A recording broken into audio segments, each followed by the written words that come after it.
Hi, my name is Linda Dinell. I met Dorian in the early 90s. We were together for about 10 years. The entirety of our relationship was riddled with abuse. He always said to me, I just want you to be the best version of yourself that you can be. But over time, those helpful critiques turned into sharp criticisms. He was 26 when we met. He had a college education. I did not. He had a very good job. I did not. Eventually, I convinced myself that the silent treatment and the cursing and the name calling and the yelling and the fits of just unbelievable jealousy weren't that bad. When it would happen, he would always say to me, "You push my buttons. You know exactly how to push my buttons." I wanted to believe that. And I told myself that it wasn't like he was putting his hands on me. And that was true. Until it wasn't. That was true until the day that he strangled me and nearly killed me in our kitchen with my little baby daughter sitting in her nip-nap chair on the kitchen table. We had no gradual build-up to violence, and we went right from verbal abuse to lethal force. I immediately went into denial. I was so shocked. I said, I pushed him too far. I wanted to believe that, because that could not be my life. I had pushed all of my family and friends away in order to be with him. At that point in my life, I had nobody but him. I said to myself, this will never happen again. I will never say what I said. I will never do what I did. And he will never do this again. And we'll be fine. But that was the beginning of the physical abuse. Once that barrier was lifted, he put his hands on me almost every day until the day that I left. When I finally mustered the courage to leave him, this was February of 2000, so I had just turned 30 years old. I sat him down and I said, we need to talk. My little daughters, who were 3 and 4 years old, they were just in their bedroom. And I said, we cannot continue this. We cannot live like this anymore. What is happening between us is not okay. It's not good for us, but it's also not good for the girls. At the time, we were very serious Roman Catholics. I said, we just need to get divorced. We need to figure this out, share custody of the girls, file for an annulment, and move on with our lives, because this cannot continue. I remember he was really calm, and he leaned forward, and he looked at me, and he said, if you try and leave me, I will kill you. I will snap your neck like a twig. You will be dead before your body hits the ground, and then I'll kill the girls. I knew he was serious. He had nearly killed me twice before through strangulation. So not long after that, I took my daughters and I ran away. I ran to my brother's home. At the time, we lived in Kenmore, New York. I ran away to Hamburg, New York. That was about 45 minutes away. Because I had not been in contact with my family, I didn't know where my brother lived. I was working as a restaurant manager at the time, and he and his wife and their children had just randomly come into this restaurant one day about a year before, and he was so shocked to see me, and he knew something was really terribly wrong. And he handed me his business card, and he said, if you need me, I'm here. And I remember I tucked that business card away in my wallet. I knew how dangerous that was to keep that, because Dorian went through all my things. I didn't have any privacy. But something inside me just said, I'm not letting my brother go again. So I called my brother and I said, I need help. I have to go. This is what's going on. And he let me come and live with him. I've lived in hiding for the duration of the divorce. My bosses, my management team took my situation incredibly seriously. And not all victims are availed that level of help.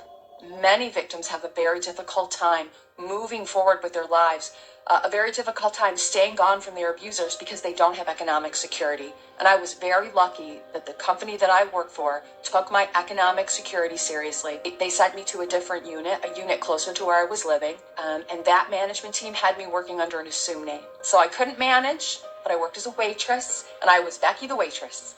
And I worked there for the months that I lived in hiding with my daughters, and I was able to save enough money that when the divorce was finally completed, I was able to move out on my own and restart my life. So I was very lucky. I had given birth to my daughter. It was actually our second pregnancy. None of my children were ever planned. I never knew as a woman that I could say no to my partner. And so while I have 3 beautiful children that I love very much, and I always wanted to be a mom, all of my children were surprises. So I was surprised the second time I became pregnant. I had to go back to work because he was not the kind of guy that could keep a job. He was probably a narcissist. Of course, being a narcissist, he didn't want to go to therapy, so I don't have documentation to say that. He didn't always want to work. He couldn't get along with people. He had a very difficult time being out in the world. And so in order to support our little family, I had to go back to work. So I did.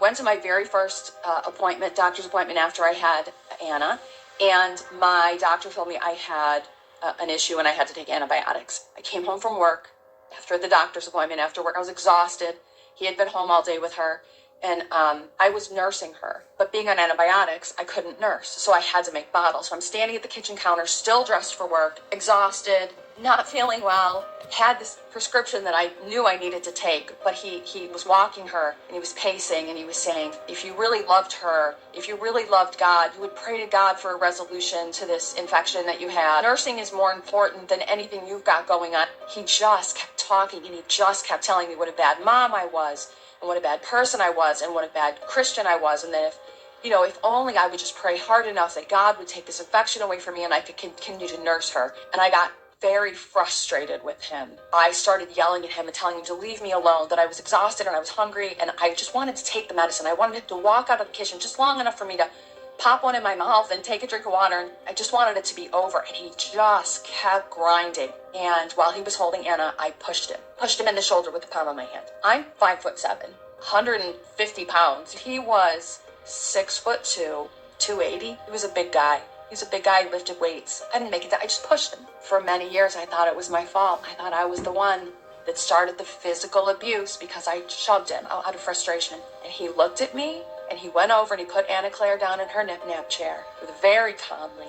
And he turned around and he got me by the throat, and he just started pressing on my windpipe. And he is holding me, and his thumbs are in my windpipe, and he is screaming at me, and he's swearing at me and telling me I'm never going to do that again. And I was losing consciousness. I just thought, this is how it's going to end. My daughter's going to watch me die. But she didn't. While he was strangling me, the look on his face changed. He was calm, and it was almost like he had thought about it before. It was like strangling me wasn't what he thought it was going to be. Killing me was going to be a lot harder than he thought it was going to be. And he stopped, and he turned me around, and he started slamming my head into the kitchen counter. We have bottles of hot water and formula, and he is just slamming me, and the bottles are flying everywhere. Hot water's in my face and my eyes. The grit from that powdered formula is in my face and in my eyes, and he's holding me and slamming my head into the counter, just telling me that this is never going to happen again. My daughter is screaming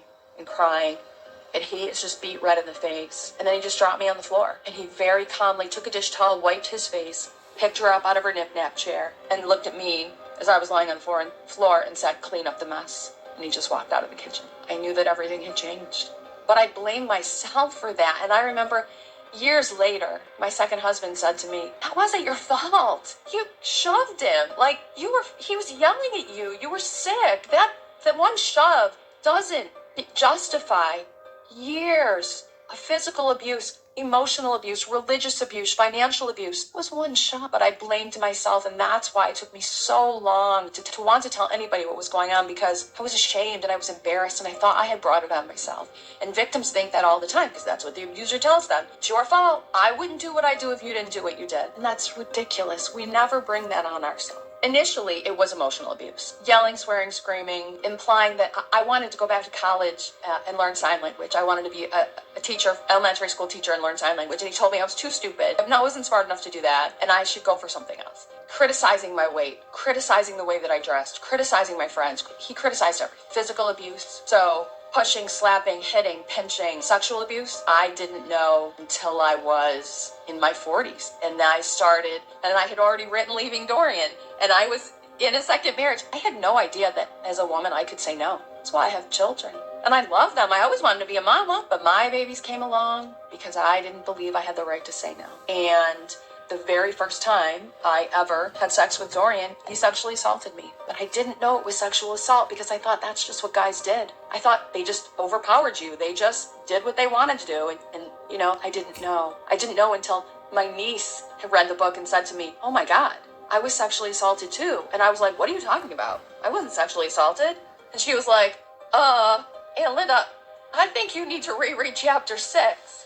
How would I know?" Financial abuse. As I mentioned, he didn't always work, and so I always had to work to make sure that the bills were paid, but I didn't have any control over my own paycheck. My paycheck went into an account. He paid the bills. He had a very confusing idea about what religion and spirituality were for. Much of our money went overseas to religious charities. It was very important to him that he tithe at our church. My daughters and I were wearing used clothing from a used clothing store. He was buying brand new clothes for himself, and the rest of our money was going to religious charities. I didn't have a say in where any of that money went. And to the religious aspect, a lot of people don't know what religious abuse is. And I didn't know until the woman that I dedicated Leaving Dorian to, she was a victim of religious abuse. Her husband murdered her. And when I watched her story, this was 2009, before I had written the book, I watched and I read in the paper what this woman had gone through. And it was exactly what I had gone through. She was Muslim, I was Roman Catholic, but it was exactly the same.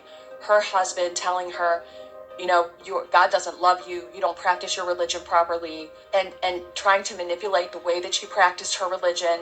And that is not okay. Religious abuse is a thing. If somebody is telling you you can't practice your religion or you need to practice it more, trying to manipulate the way you pray, trying to manipulate your perception of God, your perception of your spirituality, that's religious abuse.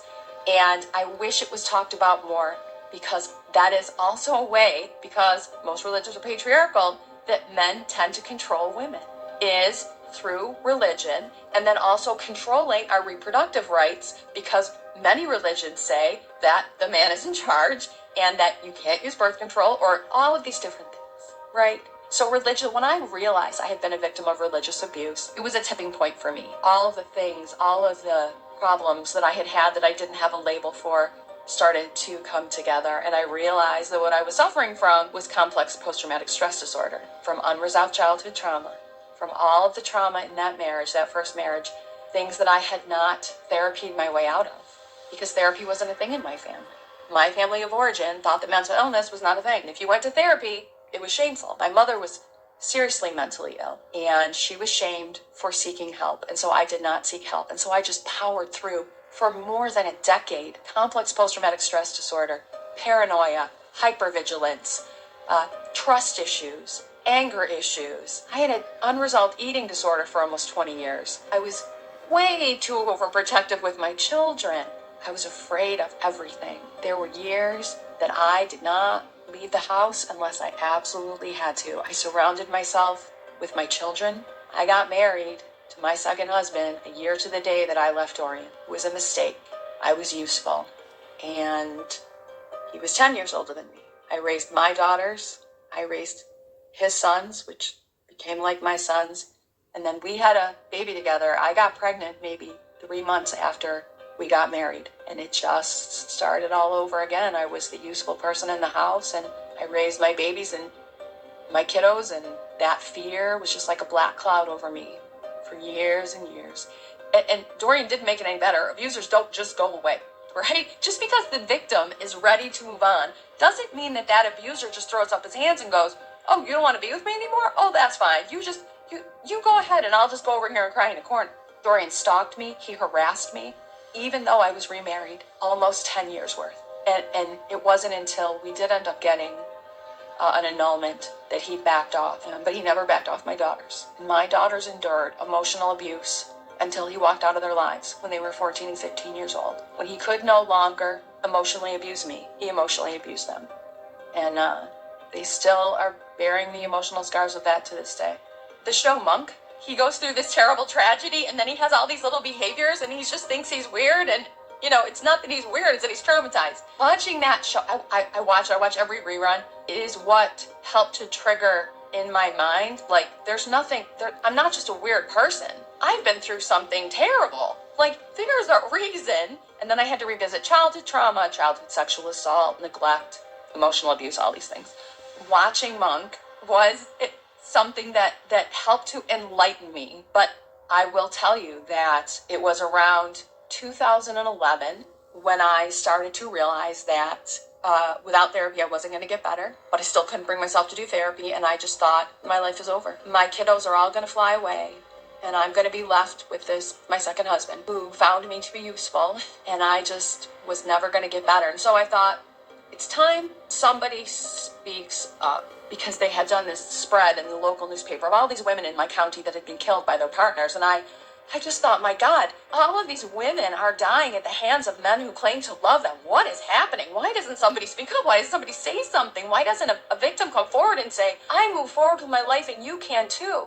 And even though I was really in the pits of despair, my second husband said to me, maybe that's you. Maybe the call is coming from inside the house. So to his credit, he did suggest that to me. And I remember thinking, well, my life is over. I'm never going to be able to move forward. But if my story can help one woman save her own life, you don't have to go through this. I got out, run away, go tell somebody. I thought it would all be worth it. And so I sat down and I wrote Leaving Dorian. I wrote it in 3 months. I just poured my heart out. I just told the truth of what had happened to me, but I had no background. I didn't have the background then that I have now. After studying intimate partner violence for 10 years, I just wrote what happened. And so after I self-published the book, I had 65 publishing houses and agents tell me they didn't want it. Who would read it? And my sister-in-law is a social worker across the state. And I sent it to her after about a year of trying to get this book published. And I said, just if it's terrible, just tell me and I'll just stop trying. She read it in one sitting.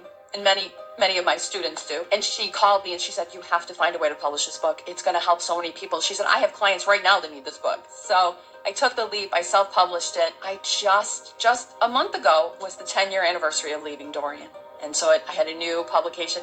I have pictures in it, and I have it has a new dedication. So writing the book was terrible. It was heartbreaking, but I knew I had to tell. And I think that's what victims don't understand. The only real power your abuser has over you is your silence. And I know you're ashamed, and I know you're embarrassed, and I know you think nobody's going to believe you, but they will. There are help centers available. Go to a help center, put together a safety plan, and move your life forward. Right? And it is a huge problem. And I do understand why victims are afraid that they're not going to be believed, because I wasn't believed. My own lawyer didn't believe me. Not until my lawyer saw Dorian in court did he say, oh my God, look at this guy. I was paying this guy and he didn't believe me. I had family that came back in my life ask me how I could have let it happen. There is certainly going to be a group of people or a few people that will not believe you. But when you go to a help center and you ask for help and you put together a safety plan, because and this is a statistic that is important to remember. 75% of victims who are murdered by their partners are not murdered during the relationship.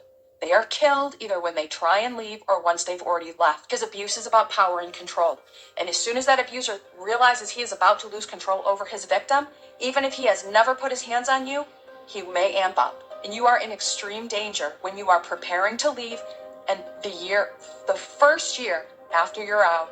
So it's very important that you go to trained professionals at a help center, put together a safety plan, and extract yourself from that relationship as safely as you can, because it is dangerous. And I don't say that to be sensational or to strike fear in people, but we want women to live and we want them to be able to mother their children. I had the opportunity to mother my children. My life was not taken from me.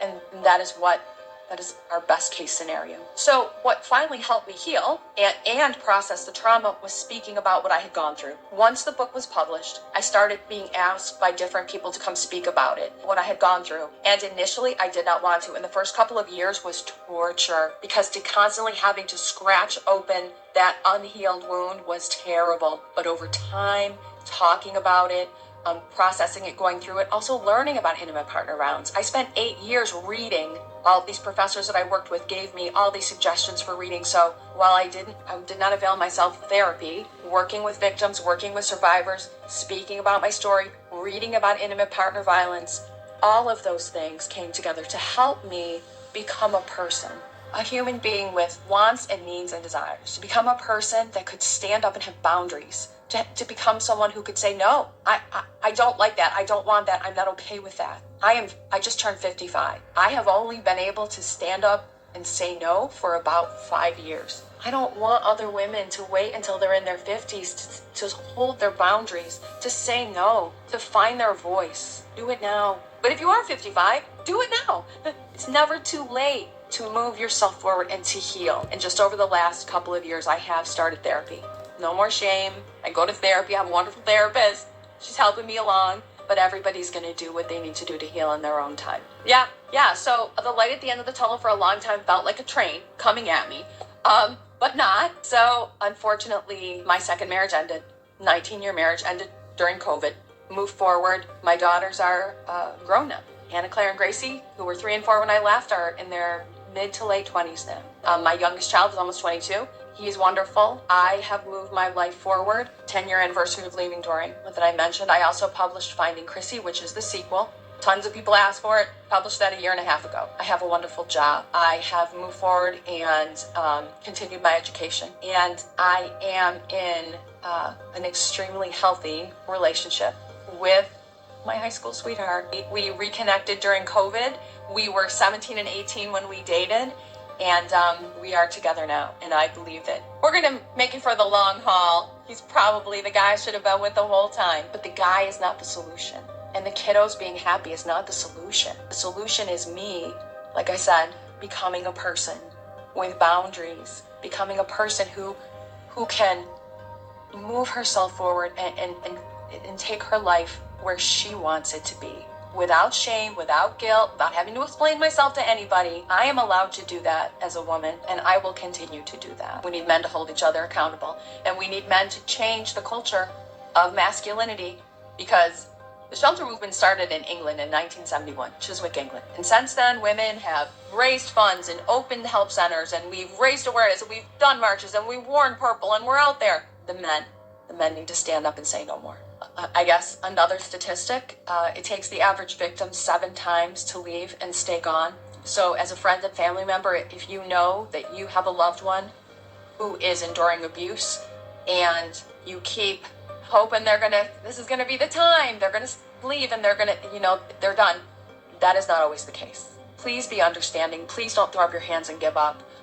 Also, do not push a victim if she is not ready, because again, once that abuser realizes he's going to lose power and control, it becomes a very dangerous situation for her. And if she's not ready to leave and stay gone, going back could imperil her. And so we don't want that. So we want to be extremely encouraging. We want to make sure we tell her it's not your fault. I believe you. I love you. You didn't bring this on yourself. You're going to be okay.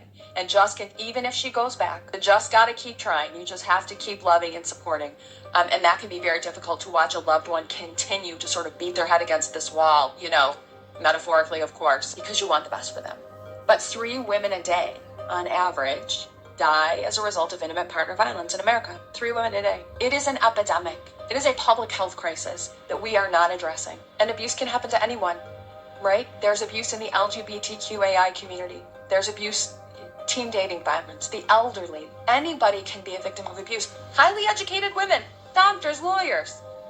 It's not just in marginalized communities. It's not just in communities of color. Everybody can be a victim. And men can be victims as well. 92% of victims are women, but men can be victims as well. So let's not think that it's just a problem for women, although largely it is. Men can be victims as well. I said before, I sort of just became a person with boundaries 5 years ago, and started that maybe 10 years ago. Part of the healing process for me was a couple of years back. Dorian passed away. It was very unexpectedly. He was only 56 years old. He was not an old man. But I didn't realize how afraid I still was, because abusers come back. When they end an abusive relationship, oftentimes they will go back and try and reoffend every victim before that. And so I never knew where Dorian was in his life. So I never knew if he had relationships that were ending. And I was always afraid. I was always afraid that I was going to open my garage door and he was going to be standing there with a gun, that I was going to go out to my car and he was going to be there. Years I worked, and I never put on social media where I was going to be, because I thought if he comes into that classroom with a gun, he's going to try and kill me, but he's going to end up knocking out some of my students before he gets to me. And I knew I needed to protect the people that I was there working with. So little things like being able to post on social media, I'm going to be at Hobart William Smith College this weekend. It was crazy for me to be able to post it because I didn't have to worry about him showing up. And so I didn't realize how much fear I had lived in, even being married a second time, for all those years, 20 years of just being afraid all the time. But that's over. And sadly for my children, he is gone, but I'm free. And that's a beautiful thing. And it's a shame he had to die for that to happen.